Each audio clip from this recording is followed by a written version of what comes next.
Dennis, tell us a little bit about your business, if I understand it correctly, because we don't know each other. We have not met each other. I actually tracked you down from a Facebook and LinkedIn, and just became intrigued of all of the different things that you're doing for small business owners. So kind of fill us in what your primary business is.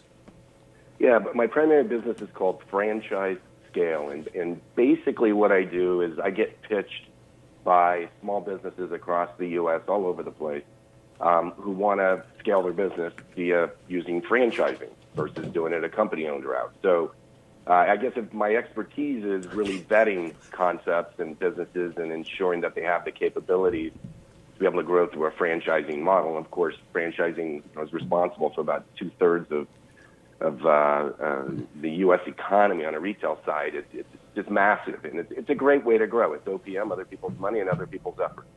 And so some of my brands over the last 10 years have been Home Care Assistance, which is a senior care space, Junk King, which is junk removal and recycling, The Flying Locksmiths out of Boston, which is a commercial locksmith industry, WaveMax, which is a laundry industry, and Nerds to Go, which is like it's an IT company. So they're all non-sexy businesses, but high-margin, great growth vehicles.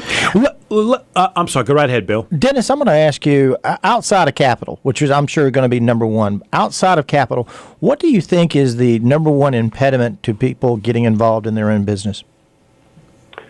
I think that there has to be a realistic approach to understanding what owning a small business is. Primarily, the people that come to me that want to own a franchise or own a small business are coming out of corporate America, and generally they have a really well-defined skill set. Maybe they're in marketing, maybe they're in operations, maybe they're whatever that skill set, very, very well-defined. But owning a small business, as you guys know, is a little bit more eclectic than that, right? There's a lot of skills, so it's really incredibly important that they become adaptive, and that's great if they're great at marketing, but if they're not great at logistics and operations, they need to understand that that's where their weakness is and deal with their weakness. It's easy to deal with our strengths in life, a lot more difficult to deal with our weaknesses. So, Dennis, I want to make sure I'm clear on this. So you can take a single or low multi-unit operation, let's say they've got 4 or 5 operations, and help them scale it to a point that they can become a national franchise. Am I clearly getting that correctly? That's correct. So, for example, Home Care Assistance in Palo Alto was a single unit operating in California in 2006, and now we have about 120 units and do about $130 million a year in revenue. So that's a. Go ahead. I'm sorry. Well, no. I wanted to kind of get an understanding. I've got a lot of clients of mine that, before they even open up their first operation, they're thinking, man, I'm going to make this a national franchise. Can you kind of walk through some of the pieces that you really believe they need before they should contact you and get started down the road of franchising? Is there sort of like this foundation they should have? Yeah, absolutely. If I look at the last 5 brands that I've grown, the average, operating time has been somewhere between 5 and 10 years, meaning that the unit that I'm basing the franchise model on has been in operations for 5 to 10 years. So I have a lot of historical perspective there to be able to go in and look at it. I do a forensic accounting to ensure that their financials are what they say they are, because, people fall in love with their businesses, but if they're not making money and I can't scale it and have a reasonable expectation that my new franchise partner is going to be successful, then, everybody's wasting each other's time. So when I go in and I vet a concept, I'm looking at operations, I'm looking at, HR, what's the human resource requirements, what's the amount of capital, is it too capital intensive? What's, red to black? How do we get to break even quickly? What's the return on investment? And can I mentor these people? Because they might be really, really good at running that submarine sandwich shop, and it might have great legs to grow. But if I can't mentor them into becoming a franchisor who's responsible for hundreds or thousands of people's lives, it's just not going to work. Well, and that happens a lot for me. I turn people down because of it. Right. Dennis, if you could give one piece of advice from a business owner from California to Carolina, one piece of advice, what would that be? For a small business owner? Sure. Yeah, I'd say a lot of people think, and this is just my 2 cents doing this for 25 years, but a lot of people think that they want to own the business that they own they have to have passion behind.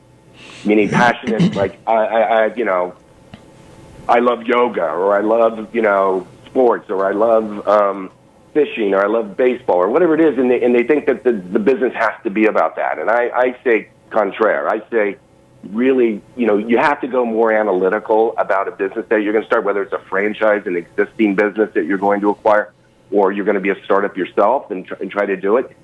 The passion is great. Tenacity, I'd like to see tenacity, but not necessarily the passion for what they're doing. I want them to be analytical about the business. Will it meet my family goals? Do I have enough capital to be able to support this and grow it? If it's a startup, so just really laser focused on surround yourself with people that own small businesses. I always tell people, listen, I got a big mouth, but I got big ears too. I listen, and that's how I learn, and that's how you can become adaptive to the marketplace and really grow your skill set. So it's really be tenacious, but don't worry about the passion part. Really Dennis, define what kind of business you want. Dennis, I have owned a couple of area development, area rep, call it what you want, for some franchises over the years, and you make this sound really easy, and I'm an example of how hard it is to take a concept from one part of the country and move it to another. Can you talk about how you do that? Because that's not easy to do. The fact that you've been able to create these national brands, it is a real skill that requires somebody to really understand not only the industry, but how the demographics change in different areas. Can you talk a little bit about that? Yeah, that's a great question, because I just went through this with my newest concept. I just launched out of Guilford, Connecticut. Guilford's, is not a big city. It's about 30 minutes from New Haven, about an hour from Hartford. So it's called Nerds to Go. So it's pretty easy to understand. It's like Geek Squad, except so when I went in and I vetted that business, I generally will take a couple of months vetting the business. I had to make sure it wasn't an anomaly, because the cash flow and his revenue, and he had 2 Best Buys, i.e. Geek Squads, in his backyard. He was operating in a small marketplace. I really needed, it's exactly what you said, the demographic profile.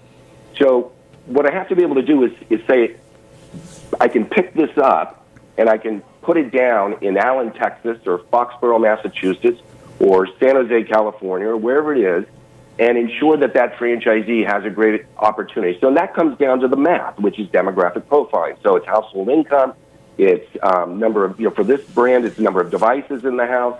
So absolutely, you're correct. You have to try to match that demographic profile as close as possible.